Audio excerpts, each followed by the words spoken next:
বাংলায় বলেন আপনি আগে।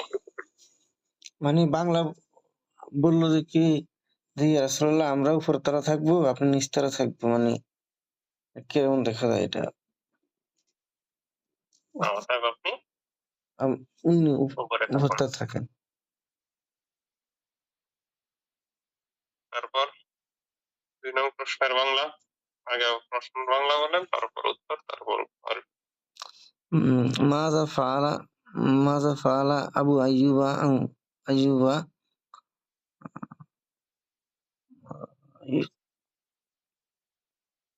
ওয়াসাও ওয়া যাওজাতুহু যাওজাতুহু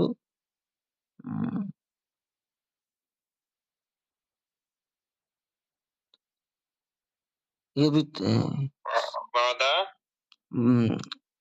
বাধা কোথায় উস্তাদ? আমি কোনটা করতেছি? আচ্ছা, আমি উল্টা আরেকটা বলতেছি। বাধা। আচ্ছা, কেউ নেই মনে হয় আর না পড়ার মতো ভাইরাও।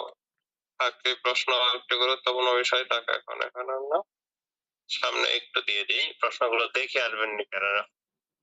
আল ইমাম মালিক ইবনে আনাস ওলিদা ইমাম মালিক ইবনে আনাস সানাতা 93 ফিল মাদিনাতিল মুনাওয়ারাতি। এটা কি আপনি দেখে এসেছেন গল্পটা? না উস্তাদ। আচ্ছা, ইমাম মালিক ইবনে আনাস 93 হিজরিতে মদিনায় ওলিদা জন্মগ্রহণ করেন। وسمع زهريا ونافعا مولى ابن عمر وأخذ العلم ربيعة الرأي।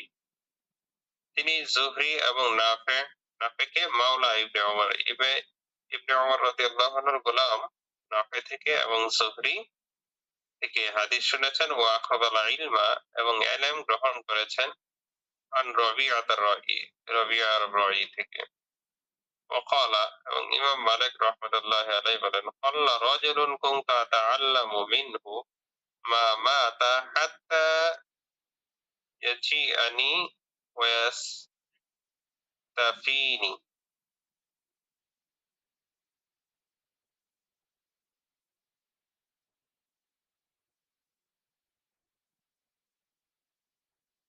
ইমাম মালিক রাহমাতুল্লাহি আলাইহি বলেন, قال رجل ব্যক্তির সংখ্যা কম, কুনতু আতাআল্লামু মিনহু যার থেকে আমি ইলম শিখেছি, মানে যাদের কাছ থেকে আমি ইলম শিখেছি তাদের সংখ্যা খুবই কম।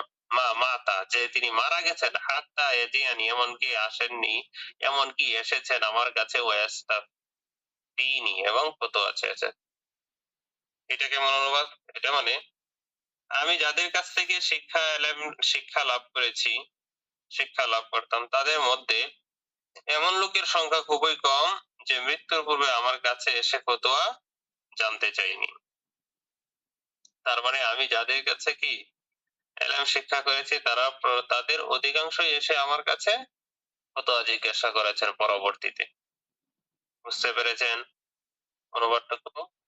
আল্লাহ রজুলুন খুব কমই লোক আছে, কুনতু আতাআল্লামু মিনহু যার কাছ থেকে আমি ইলম শিক্ষা করেছি। দাদা আমি ইলম শিখেছি যাদের থেকে, তাদের সংখ্যা খুব কম যে মাতা মারা গেছেন, হাত্তা ইয়াজিয়ানি যে তিনি এসেছেন, ওয়াস্তাফতিনি এবং ফতোয়া চেয়েছেন। তো একসাথে এটা দ্বারা কি বোঝালাম?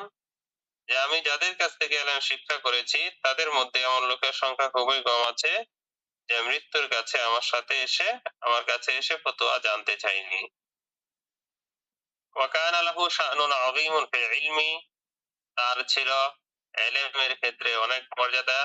ইয়ারহালুন নাসু ইলাইহি মিনাল আফাকি, যার কাছে মানুষ আসতো পৃথিবীর দিক দিগান্ত থেকে, দূর দূরান্ত থেকে বা প্রান্ত হতে। রাহিলা ইয়ারহালু মানে কি আসা, আগমন করা।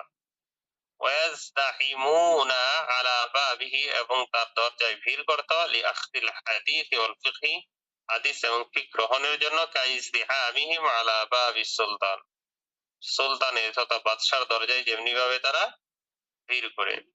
আবার বলছি, উল্লিদাল ইমাম মালিক ইবনে আনাস সানাতা 93 ফিল মাদিনাতিল মুনাওয়ারাতি।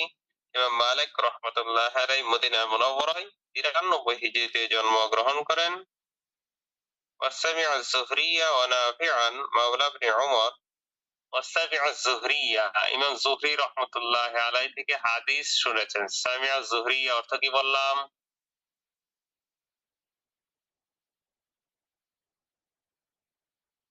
হাদিস শুনেছেন। সামিআ যুহরিয়া মানে হাদিস শুনেছেন।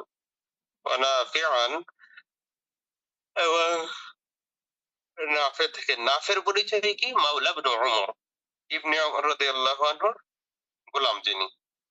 তো দেখেন, যদি ইলম থাকে কি আর মূল্যায়ন অবশ্যই করা হয়। উমর রাদিয়াল্লাহু আনহু গোলাম ছিলেন, কিন্তু তার কাছ থেকেও কি ইলম শিখেছেন। নাফে রহমাতুল্লাহি আলাইহি, তার নাম আমরা খুব সম্মানের সাথে নেই হাদিসে। ওয়া আখাযাল ইলমা আন রাবিআত আর-রাই, এবং রাবিআ রাই থেকে তিনি ইলমে দ্বীন শিক্ষা করেছেন। ওয়া ক্বালা, এবং বলেছেন, ক্বাল্লা রাজুলুন, লোকের সংখ্যা কম, কুনতু আতাআল্লামু মিনহু, যার কাছ থেকে আমি ইলম শিখেছি। মানে যাদের কাছ থেকে আমি ইলম শিক্ষা করেছি তাদের সংখ্যা কম, যে মা মাতা, যে মারা যায়নি, হাত্তা ইয়াজিআনি, যে আমার কাছে এসেছে, ওয়াস্তাফ তিনি, এবং ফতোয়া চেয়েছে। মানে আমি যাদের কাছ থেকে ইলম শিক্ষা করেছি তাদের সংখ্যা খুব কম হয়ে আছে, যারা আমার যাদের কাছ থেকে যারা মৃত্যুর পূর্বে আমার কাছে এসে ফতোয়া জানতে চাইনি, এদের সংখ্যা খুবই কম। ওয়া কানা লাহু শা'নুন আযীমুন ফিল ইলমি, ইলমের ক্ষেত্রে তার ছিল মর্যাদা, তার মর্যাদা ছিল। ইয়ারহালুন নাসু ইলাইহি, মানুষ তার কাছে আসতো, মিনাল আফাকি, দিক দিগান্ত থেকে। আফাকুন মানে কি? উফকুনের জমা, দিক দিগান্ত, দূরবর্তী অঞ্চল থেকে, দূর দূরান্ত থেকে, দূর দূরান্ত থেকে, বা পৃথিবীর প্রান্ত থেকে, দূর দূরান্ত থেকে বলতে পারেন, বা দিক দিগান্ত থেকে। ওয়াজাহিমুনা, এবং তারা ভিড় করত, আলা বাবিহি, তার দরজায়, তার দরজায় এসে ভিড় করত। লিআখযিল হাদিসি, হাদিস, ওয়াল ফিকহি, এবং ফিকহ। লিআখযি মানে কি? ওই গ্রহণের জন্য, তার কাছ থেকে হাদিস ও ফিকহ গ্রহণের জন্য। কেমন ভিড় করত এটার ব্যাখ্যা করছে, কাইজদিহামিহিম আলা বাবিস সুলতান, যেমনি ভাবে তারা কি সুলতান, বাদশাহদের দরবারে ভিড় করে। তো লোকেরা কি রাজা বাদশাহদের দরবারে খুব ভিড় করে। তো বাদশার দরবারে যেমনি মানুষ ভিড় করে কিছু পাওয়ার জন্য বা কিছু পরামর্শের জন্য, একটু তেলবাজি করার জন্য, ঠিক তেমনি ইমাম মালিক রহমতুল্লাহি আলাইহির বাড়িতে এসে, দরজায় এসে তেমন ভিড় করতেন ইলম শিক্ষা করার জন্য। জি, তাহলে প্রশ্নগুলো দেখে আসবেন, ওইগুলো ক্লাস পরে পড়াবো ইনশাল্লাহ। আর এই গল্পটা শিখে আসবেন, আর সামনে একটু মোতালা করে আসবেন, ঠিক আছে?